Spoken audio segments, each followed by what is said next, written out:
موصل عراق کا مشہور شہر ہے۔ وہاں سے ایک تاجر اپنے باغ مویشیوں کے ساتھ حلب کی طرف روانہ ہوا۔ یہ اس وقت کی بات ہے جب ابھی شام اور عراق کی حدود علیحدہ نہ ہوئی تھیں۔ حلب مورخین کے مطابق دنیا کے قدیم ترین شہروں میں شامل ہے اور آج کل سوریہ شام کا شہر ہے۔ تاجر نے اپنا قیام ایک مناسب درجے کے ہوٹل میں کیا۔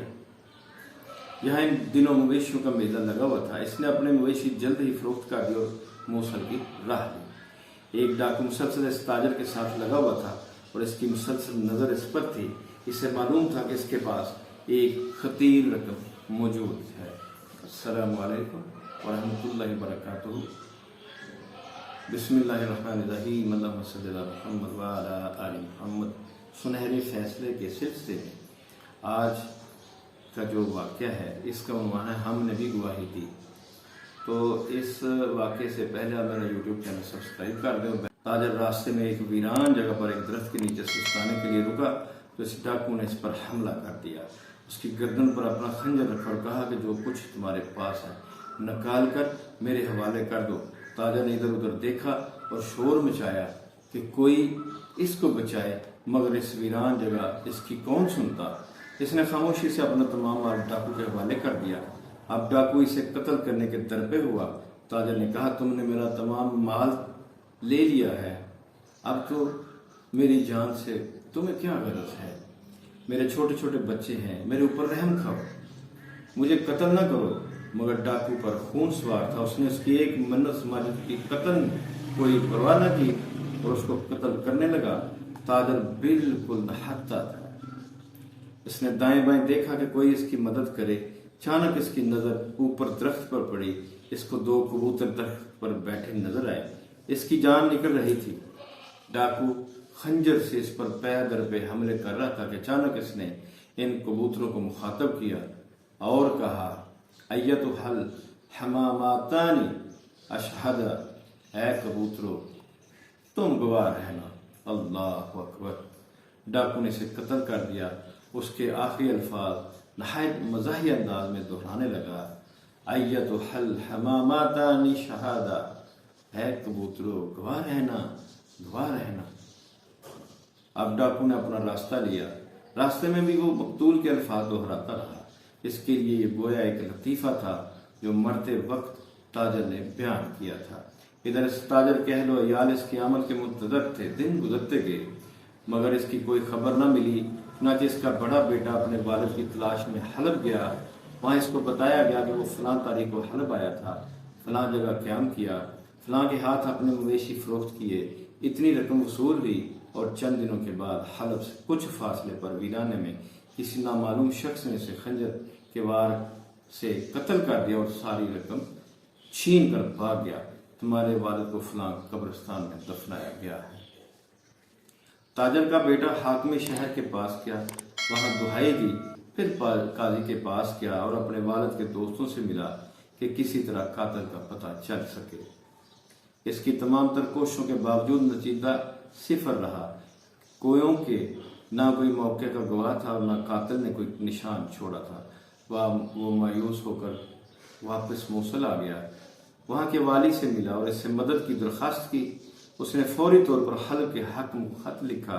ایک مرتبہ پھر قاتل کی تلاش شروع ہوئی، مگر ساری تحقیق کا نتیجہ یہ تھا کہ قاتل کا کوئی عطا پتہ نہیں ہے۔ تھک ہار کر لاحقین صبر کر کے بیٹھ گئے اور اس مقدمے کی فائلوں کو بند کر دیا گیا۔ وقت گزرتے دیر نہیں لگتی، کتنے ہی سال بیت گئے، نہ جانے کتنے حاکم اور والی تبدیل ہوئے، کتنے ہی نئے قاضی آئے اور رخصت ہوئے۔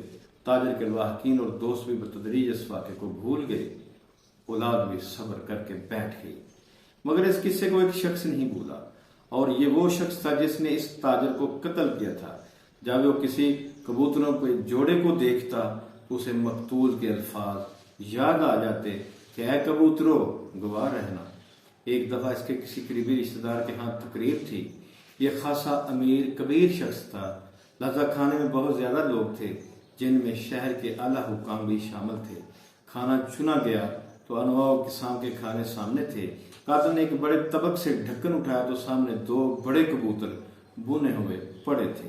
اس آدمی نے ایک لمبی سانس لی اور اس کی آنکھوں کے سامنے ایک درخت، اس کے اوپر بیٹھے ہوئے کبوتر اور ایک مظلوم مقتول کی لاش گھوم گئی۔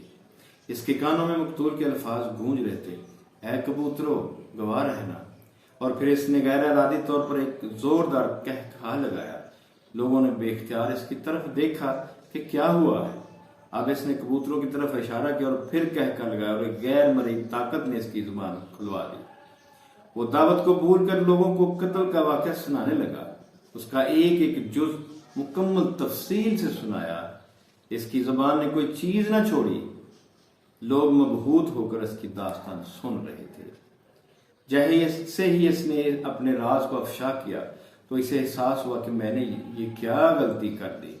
برسوں سے جس واقعے کو لوگ بھول چکے تھے اور اس مقدمے کی فائلیں تک داخل دفتر ہو گئی تھی، اس نے خود اس کا چرچا کر دیا تھا، مگر اب تیر کمان سے نکل چکا تھا۔ چند گھنٹوں میں پورے حلب میں یہ واقعہ ہر شخص کی زبان پر تھا اور حلب کے حاکم کو بھی اطلاع مل گئی۔ اس نے فوراً اس شخص کو گرفتار کرنے کا حکم دیا۔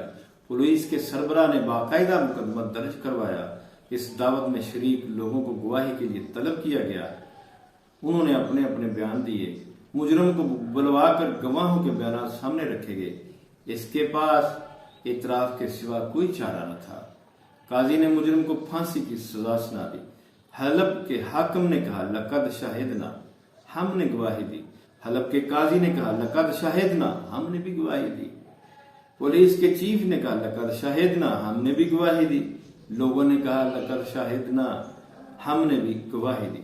پھانسی سے ایک دن پہلے مجرم سے اس کی بیوی نے الوداعی ملاقات کی اور اس سے پوچھا کہ جب اتنے سالوں سے تمہارے اس جرم پر پردہ پڑا ہوا تھا تو پھر کیسے تم نے اس راز کو افشا کر دیا؟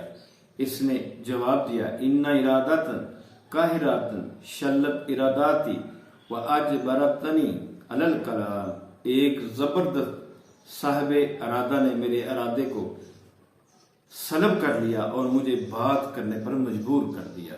اگلے روز صبح سویرے اس کی پھانسی کے منظر کو دیکھنے کے لیے بے شمار لوگ جمع تھے۔ جب اس کی گردن میں رسی ڈال دی گئی تو اس نے کہا میری زبان سے الفاظ نہیں نکلے تھے بلکہ وہ کبوتروں کی زبان سے نکلے تھے جو دعوت کے روز میرے سامنے طبق میں پڑے ہوئے تھے۔ اب جلاد نے رسی کھینچ لی۔ لوگوں نے ایک مجرم کو کیفر کردار تک پہنچتے ہوئے دیکھ لیا تھا اور سکھ کا سانس لیا، اور پھر اچانک ہی تمام لوگ بے اختیار اللہ اکبر الحمدللہ لا الہ الا اللہ کے کلمات بلند کرنے لگے۔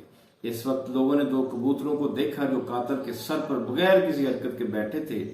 تمام لوگوں نے بے یک آواز کہا لقد شاہدنا، ان دونوں کبوتروں نے بھی گواہی دے دی۔ اس مقدمے میں دنیا کی عدالت بلا شبہ عاجز آ گئی۔ اللہ اکبر۔ وہ قاتل کا سراغ نہ لگا سکی۔ قاتل ایک لمبی مدت تک آزاد دندناتا رہا، مگر اللہ تعالیٰ کی عدالت قاتل کی گھات میں تھی۔ اس کا راز آخر ظاہر ہو گیا اور مجرم کو بالآخر قانون کی عدالت کے سپرد ہونا پڑا۔ اسے کچھ دیر تو مہلت مل گئی، مگر آخر کب تک؟ اور پھر کبوتروں نے گواہی دے دی۔ ایک مظلوم کی پکار کا جواب اسے مل گیا۔